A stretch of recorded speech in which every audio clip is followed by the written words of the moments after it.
လာပါကျမနေရီပါ DVB ရုပ်မြင်သံကြားရဲ့နောက်ဆုံးအချိန်ထိစုစည်းရရှိထားတဲ့သတင်းတွေကိုတင်ဆက်ပေးမှာပါရန်ကုန်မြို့စမ်းချောင်းနဲ့ကျင်းမြင့်နိုင်အဆက်ကဘားကရလမ်းဆောင်မှာစနေနေ့မော်လပိုင်းကရင်ထိန်ရဲကင်းတနက်ပစ်ခံရပြီးတဦးသေးတဦးတန်ရာရသွားတယ်လို့သိရပါတယ်မိပွိုင်လမ်းဆောင်ကရင်ထိန်ရဲကင်းကိုစနေနေ့နေ့လယ်2 နာရီခွဲလောက်ကအမည်မသိလက်နက်ကင်တချို့ရောက်ရှိလာပြီးတော့ရင်ထိန်ရဲကင်းကိုဝင်ရောက်ပစ်ခတ်ခဲ့တာပါပစ်ခတ်သူတွေကရိုက်ထားတယ်လို့ယူဆရတဲ့ရုပ်ရှင်စံစံဗီဒီယိုတစ်ခုလည်းလူမှုကွန်ရက်မီဒီယာမှာပြန့်နှံ့နေပါတယ်ပစ်ခတ်မှုဖြစ်ပွားပြီးနောက်ရဲနဲ့စစ်တပ်တွေရောက်လာပြီးလမ်းပိတ်စစ်ဆေးခဲ့တယ်လို့အနီးနားနေသူတွေကပြောပါတယ်ဒီဖြစ်ပျက်မတိုင်ခင်ကလည်းကိုတထောင်မြို့နယ်မဟာဗန္ဓုလလမ်းပေါ်မှာရှိတဲ့ရင်ထိန်ရဲကင်းနဲ့တန်လင်မြို့နယ်နိပညာတက္ကသိုလ်နီးလုံခြုံရေးဂိတ်တို့ပစ်ခတ်တိုက်ခိုက်ခံရပြီးစစ်ကောင်စီလက်နက်ကင်တပ်တွေထိခိုက်ဒေဆုံးဒဏ်ရာရခဲ့တယ်လို့သတင်းရင်းမြစ်တွေကဆိုပါတယ်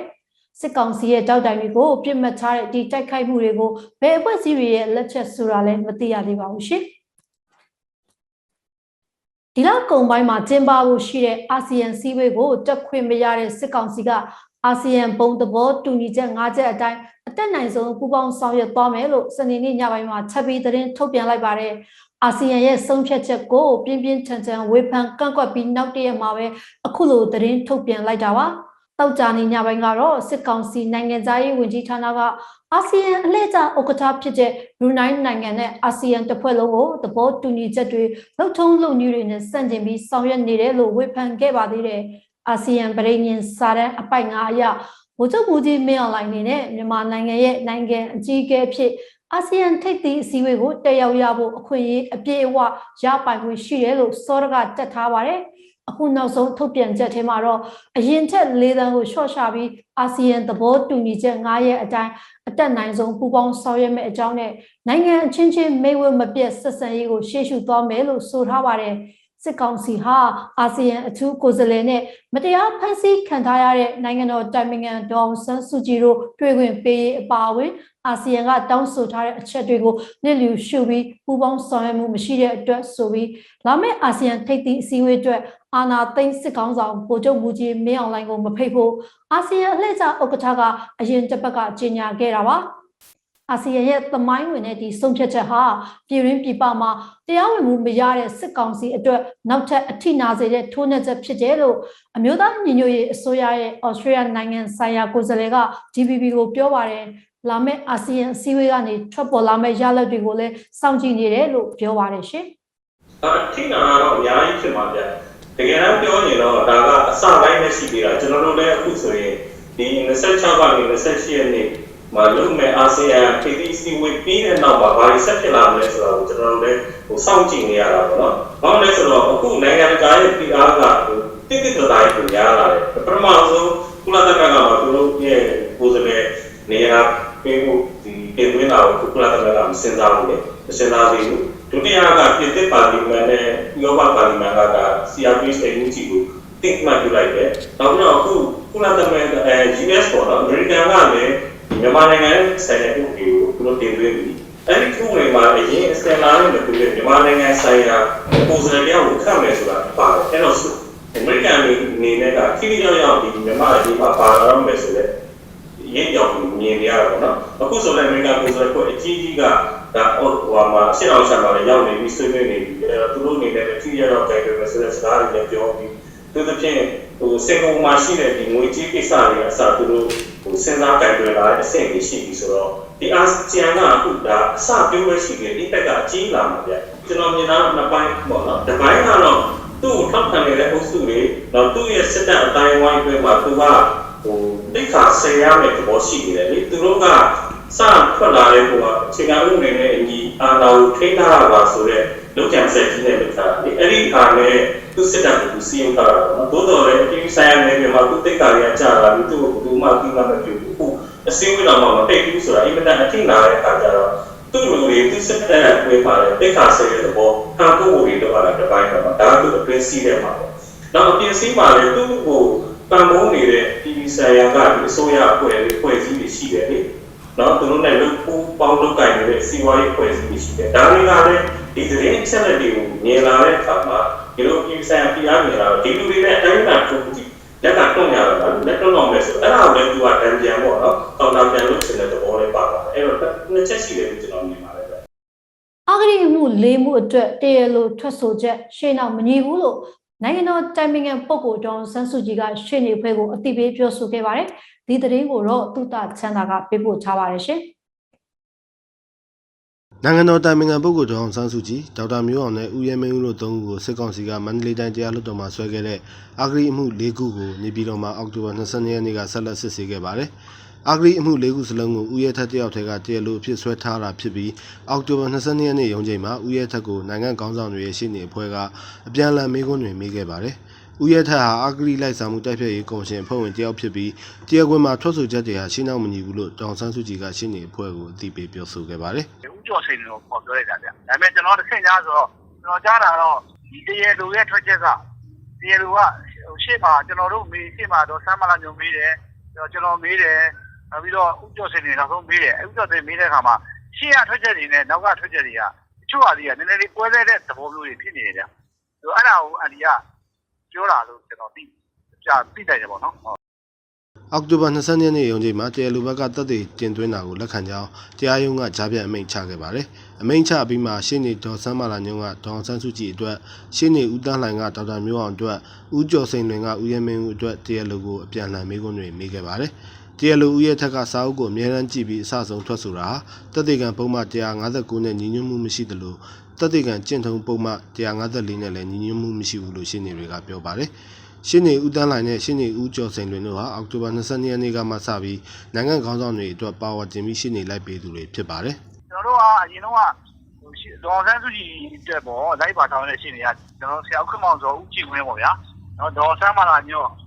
ကိုတဲမောင်အောင်ရှိတယ်။နောက်ပြီးတော့ဒေါ်မင်းစိုးရှိတာပေါ့နော်9ယောက်။ကျွန်တော်တို့ကမနေ့ကထိုက်ပြီးတော့အန်ဒီရခွင့်ပြုချက်တောင်းပြီးတော့ကျွန်တော်ရဲ့ဦးကျော်စိန်နေနေဆိုပြီးကျွန်တော်နှစ်ယောက်ရှင်းနေတော့ထပ်ပြီးတော့ပါဝါထပ်နေတာပေါ့မနေ့ကလုပ်တဲ့ဆောင်ရွက်ချက်ကအဲ့ဒါပဲမတော်လုံးဆောင်ရွက်တာနော်နိုင်ငံတော်တိုင်ပင်ခံပုဂ္ဂိုလ်ဒေါ်အောင်ဆန်းစုကြည်ဟာအဂရိလိုက်စာမှုတိုက်ဖျက်ရေးဥပဒေပုံမှန်55နဲ့အမှု၄မှုအဖွင့်ခံရပြီးအမှုတစ်မှုစီအတွက်အမြင့်ဆုံးထောင်ဒဏ်15နှစ်ကြီးချမှတ်ခံရနိုင်ပါတယ်အမှု၄မှုထဲမှာရန်ကုန်တိုင်းဒေသကြီးဝန်ကြီးချုပ်ဦးဖြိုးမင်းသိန်းစီကအမေရိကန်ဒေါ်လာ6သိန်းနဲ့အကယ်ဒမီအခောက်ရွှေ9ပိတ်တာကို3နှစ်ခွဲယူရဆိုတဲ့ဆွဆွဲချက်နဲ့တမှုဖြစ်ပြီးကျန်တဲ့အမှု3မှုကတော့ဒေါ်ခင်ကြီးဖောင်ဒေးရှင်းနဲ့ပတ်သက်ပြီးဆွဲဆိုထားတာဖြစ်ပါတယ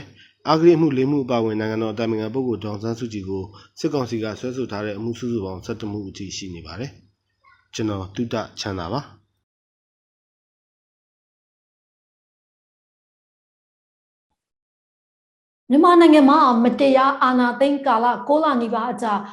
ာစစ်တပ်ရဲ့ပြစ်ခတ်တပ်ဖြတ်မှုကြောင့်အပြစ်မဲ့ကြဆုံးပြည်သူပေါင်း1196ယောက်ထိရှိလာခဲ့ပြီလို့နိုင်ငံရေးအကျဉ်းသားများကူညီဆောင်ရှောက်ရေးအသင်း AAPP ကထုတ်ပြန်ပါတယ်ဒီစီရင်ဟာပြီးခဲ့တဲ့ဖေဖော်ဝါရီလ1ရက်ကနေအောက်တိုဘာလ23ရက်အထိ AAPP ကကောက်ယူမှတ်တမ်းပြုစုထားတာဖြစ်ပြီးအမှန်တကယ်ကြဆုံးသူတွေဟာဒီချက်ပိုနိုင်တယ်လို့ဖော်ပြထားပါတယ်။ရေဦးတော်လည်းကာလာအတွင်းပြည်သူ9185ယောက်ဖမ်းဆီးခံခဲ့ရက9016ယောက်ကတော့လက်ရှိချုပ်နှောင်ခံထားရဆဲဖြစ်ပြီးအဲ့ဒီရဲက304ယောက်ကတော့ထောင်ဒဏ်ချမှတ်ခံထားရတာပါ။ပြည်ထန်ကြခံရသူတွေကအသက်18နှစ်အောက်ကလေး2ယောက်အပါအဝင်26ယောက်ကတော့သေဒဏ်ချမှတ်ခံထားရတယ်လို့ဆိုပါတယ်အမှုဖွင့်ခံထားရပြီးဖမ်းဝရမ်းထုတ်ခံထားရတဲ့အတွက်တိန့်ရှောင်နေသူအရေအတွက်ကတော့1955ယောက်ရှိနေပြီးသူတို့တွေက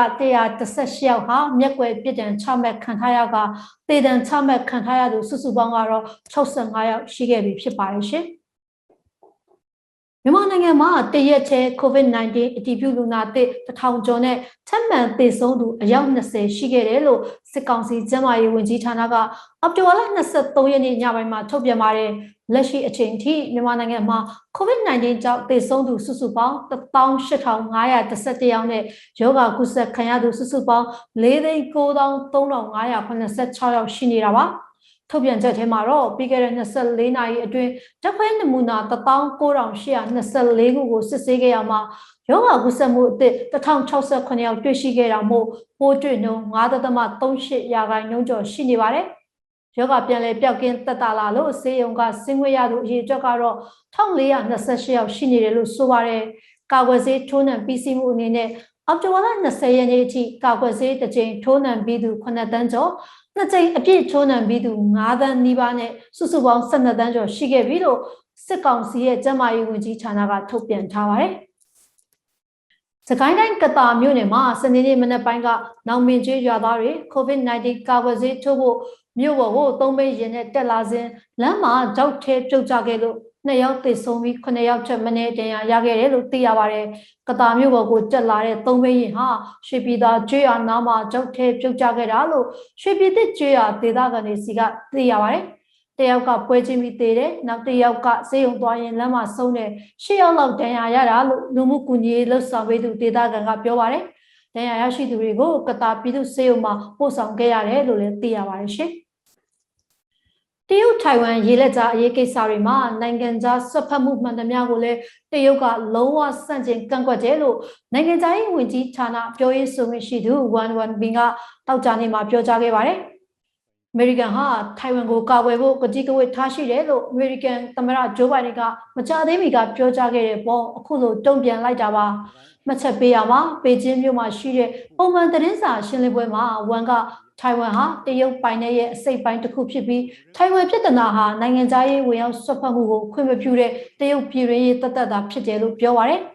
အမျိုးသားအချုပ်အခြာအာဏာနဲ့နေမြေပိုင်ဆိုင်မှုတို့ကိုကာကွယ်မဲ့တရုတ်လူမျိုးတွေရဲ့ဆုံးဖြတ်ချက်ဆန္ဒနဲ့စွမ်းရည်ကိုဘယ်သူမှရှော့မတတ်တဲ့ဘူးလို့လည်းဆိုပါတယ်ထိုင်ဝမ်ပြည်ထနာဘောစကလုံးတွေနဲ့လှုပ်ဆောင်ချက်တွေကိုသတိရှိဖို့နဲ့တရုတ်အမေရိကန်ဆက်ဆံရေးနဲ့ထိုင်ဝမ်ရေလက်ကြားတလျှောက်ငြိမ်းချမ်းရေးနဲ့တည်ငြိမ်ရေးကိုအကြီးအကျယ်ထိခိုက်စေမှာစိုးရိမ်တဲ့လို့လည်းဆိုထားပါတယ်ရှင်ရုရှားနဲ့တရုတ်စစ်သင်္ဘောတွေဟာပစိဖိတ်သမုဒ္ဒရာအနောက်ပိုင်းမှာပထမဆုံးအကြိမ်ဖြစ်အောက်တိုဘာလ18ရက်နေ့ကနေ23ရက်နေ့အတွင်းပူးရဲကင်းလဲခဲ့တယ်လို့ရုရှားကာကွယ်ရေးဝန်ကြီးဌာနကအောက်တိုဘာလ23ရက်နေ့မှာကြေညာချက်ထုတ်ပြန်ခဲ့ပါတယ်ရုရှားနဲ့တရုတ်အစိုးရတို့ဟာဂျပန်ပင်လယ်ထဲမှာအောက်တိုဘာလအစောပိုင်းကရေတပ်ချင်းပူးရဲစစ်ရေးလေ့ကျင့်ခဲ့တာပါလက်တလုံးနှစ်တွေအတွင်းအနောက်နိုင်ငံတွေနဲ့ဆက်ဆံရေးမချိုးမြင်ကြတဲ့တရုတ်နဲ့ရုရှားတို့ဟာပုံညှိကတဲ့ဆက်ဆံရေးတွေကိုပြိုးထောင်တိဆောက်နေကြပါတယ်။ဂျပန်ကလည်းဒေသတွင်းကသူတို့ရဲ့ရေတပ်လှုပ်ရှားမှုကိုအနီးကပ်စောင့်ကြည့်နေတာပါ။ဂျပန်ရဲ့အကြီးကနဲ့မြောက်ပိုင်းကျွန်းမကြီးဖြစ်တဲ့ဟော့ကိုင်းဒိုကျွန်းနဲ့ကုန်းမကြီးကိုပိုင်းခြားထားတဲ့ဆူငါရိုရေလက်ကြားကိုဖျက်ပြီးတရုတ်နဲ့ရုရှားစစ်သင်္ဘောဆယ်စီးပါတဲ့အုပ်စုဖြတ်တန်းခုတ်ပေါင်းသွားတယ်လို့ဂျပန်အစိုးရကဒီတစ်ပတ်အစောပိုင်းမှာပြောခဲ့ပါတယ်။ဒီရေလက်ကြားဟာနိုင်ငံတကာရေပိုင်နက်ပါကင်းလေတာဟာရုရှားနဲ့တရုတ်အလံတွေကိုတရုတ်ပြဖို့အာရှပစိဖိတ်ဒေသတွင်းငြိမ်းချမ်းရေးနဲ့တည်ငြိမ်ရေးကိုထိန်းသိမ်းဖို့နိုင်ငံကြားပင်လယ်ရေလက်ကြောင်းစီးပွားရေးလှုပ်ရှားမှုတွေကိုစောင့်ရှောက်ဖို့လို့ဝန်ကြီးဌာနကပြောခဲ့ပါတယ်လီဗာပူးအသင်းမှာကစားသမားဘဝအကုန်ဆုံးချိန်အထိဆက်နေခြင်းပေမဲ့ကိုယ်တိုင်ဆုံးဖြတ်လို့မရတဲ့အရာမဟုတ်တာကြောင့်ဆာလက်ကပြောပါတယ်ဆာလက်ဟာအသင်းနဲ့စာချုပ်တက်တန်းတစ်နှစ်ကျော်သာကြန့်ရှိတော့ပြီးတက်တန်းတိုးဖို့လိုအပ်နေတာပါတစ်ဖက်မှာလည်း Real Madrid နဲ့ PSG တို့လိုထိပ်တန်းကလပ်တွေကခေါ်ယူဖို့စောင့်ကြည့်နေတာဖြစ်ပါတယ်အီဂျစ်ကစားသမားဆာလက်ဟာ2018ခုနှစ်ကရိုမာအသင်းကနေပြောင်းရွှေ့လာတာဖြစ်ပြီး Champion League နဲ့ Premier League လာတွေရယူပေးခဲ့ပြီးအသင်းရဲ့ဂန္ဓဝင်ကစားသမားတူဖြစ်လာခဲ့သူလည်းဖြစ်ပါတယ်DBB ရုပ်မြင်သံကြားရဲ့နောက်ဆုံးချိန်ထိစူးစီးရရှိထားတဲ့သတင်းတွေကိုတင်ဆက်ပေးခဲ့တာပါကျမနေရီပါအားလုံးကိုကျေးဇူးတင်ပါတယ်ရှင်